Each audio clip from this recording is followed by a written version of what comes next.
This ain't build a bitch. You don't get to pick and choose. Assalamualaikum warahmatullahi wabarakatuh. Perkenalkan, nama saya Ramdan Edi Pramudis dengan NIM 1923492 dari Prodi Perpustakaan dan Informasi. Hari ini saya akan membahas tentang materi yaitu inventarisasi bahan pusaka.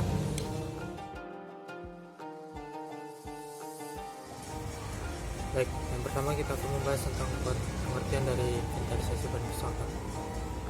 Inventarisasi bahan pusaka itu menurut Mustafa tahun 2008 adalah suatu kegiatan pencatatan setiap bahan pusaka dalam buku inventarisasi buku sebagai tanda bukti pendaraan perpustakaan. Inventarisasi ini merupakan kegiatan yang mencatat koleksi bahan pusaka sebagai bukti bahwa koleksi tersebut memiliki milik perpustakaan yang bersangkutan. Dalam melakukan pencatatan ini harus ditetapkan macam dan ukuran kolom-kolom dalam buku inventarisasi dan petunjuk untuk mengisi buku-buku tersebut. Tugas bagian inventarisasi bagi pustakawan yaitu menetapkan dan melaksanakan pencatatan menurut cara yang telah ditetapkan. Pada intinya, kegiatan inventarisasi bahan pusaka ini adalah suatu kegiatan pencatatan semua bahan pusaka milik perpustakaan yang dilakukan oleh petugas perpustakaan atau bisa juga melalui perpustakawannya. Yang kedua, kita membahas jenis-jenis inventarisasi.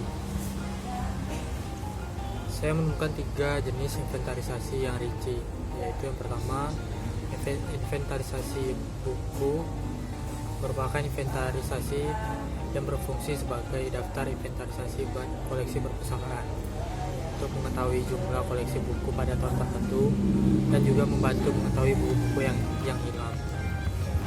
Catatan buku selalu berdasarkan kronologis, yaitu menurut tanggal penerima, pembagian kolom buku yang sudah disesuaikan, dan yang berkaitan dengan informasi apa saja yang dibutuhkan oleh perpustakaan yang dapat diperoleh dari buku ini tersebut. Yang kedua yaitu inventarisasi majalah. Inventarisasi majalah ini merupakan terbitan berseri yang diterbitkan secara periodik selama kurun waktu yang cukup lama dan subjek tertentu. Catatan majalah dalam buku induk ini berguna untuk memastikan nomor-nomor majalah di setiap koleksi bahan pusaka tersebut. Yang terakhir adalah inventarisasi non buku. Tata cara dalam melakukan inventarisasi non buku ini yaitu pada prinsipnya sama dengan pencatatan buku, hanya berbeda di dalam pembentukan nomor buku. Jadi dalam pencatatan nomor buku ini di setiap bahan koleksi perpustakaan itu telah disediakan buku untuk mencatat nomor buku yang dipinjam, yang diterima, dan juga yang dikembalikan. Beda halnya dengan non buku. Non buku ini hanya dalam bentuk peminjaman sementara. Ketiga, kita membahas manfaat dari inventarisasi bahan. Ada 3 manfaat dari inventarisasi bahan pusaka. Yang pertama, memudahkan pustakawan dalam merencanakan pengadaan koleksi pada tahun-tahun berikutnya. Yang kedua, memudahkan pustakawan melakukan pengawasan terhadap koleksi yang dimiliki. Jadi pustakawan itu tidak harus selalu stay untuk melihat buku-buku yang tidak diletakkan. Mereka hanya perlu melihat nomor-nomor buku yang telah dipinjam atau yang dikembalikan. Yang terakhir adalah memudahkan pustakawan dalam menyusun laporan tahunan tentang perkembangan koleksi yang dimiliki. Jadi pustakawan ini tugasnya setiap tahun ada mencatat laporan hasil dari perkembangan koleksi bahan pusaka yang ada. Yang terakhir ini kita membahas tentang proses dalam pengerjaan inventarisasi bahan pusaka. Ada beberapa kegiatan dalam melakukan inventarisasi ini. Yang pertama yaitu pemeriksaan, yang kedua pengelompokan, dan yang terakhir pencatatan. Pemeriksaan ini yaitu bahan pusaka dimulai dari memeriksa kondisi bentuk fisik buku tersebut, apakah baik, cacat, robek, rusak, atau dan lain-lainnya. dan disesuaikan antara jumlah judul, eksemplar yang dipesan dengan yang diterima, serta kelengkapan isi buku tersebut.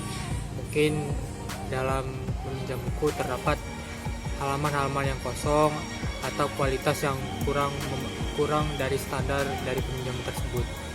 Yang kedua yaitu pengelompokan. Pengelompokan ini dilakukan dengan cara buku-buku ini dikelompokkan disesuai kelas-kelas tertentu seperti kelas umum, kelas bahasa, kelas seni, dan lain-lainnya. Hal ini juga bertujuan untuk memudahkan pustakawan bekerja dalam menyusun dan mengelompokkan buku-buku tersebut, seperti penelusuran sementara atau pengontrolan. Yang ketiga itu pengecapan. Setiap buku itu diberi stempel kepemilikan, gunanya untuk memudahkan mencatat buku tersebut, dan pada umumnya minimal ada 3 cap kepemilikan. Yang pertama yaitu terdapat di halaman judul, halaman tertentu seperti di tengah-tengah seperti halaman 17 atau 27, dan halaman terakhir. Dan terakhir yaitu ada pencatatan.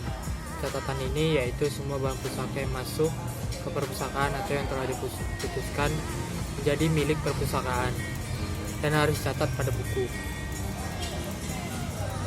Buku ini baik berupa buku langsung atau yang dicatat melalui komputer. Catatan ini dapat dipisahkan menurut jenis informasinya. Contohnya seperti buku paket, fiksi atau non-fiksi, majalah, CD, referensi jurnal, peta atau atlas, dan lain-lainnya. Informasi-informasi pada bank pusaka ini yang harus dicatat pada buku induk atau komputer minimal terdiri dari nomor urut, tanggal pencatatan, nomor inventarisasi, asal bank pusaka, pengarang, judul, impresum, dan keterangan tambahan. Sekian materi yang saya bahas, yaitu yang berjudul inventarisasi koleksi barang pusaka. Lebih kurang saya minta maaf. Saya akhiri. Assalamualaikum warahmatullahi wabarakatuh. Nice day.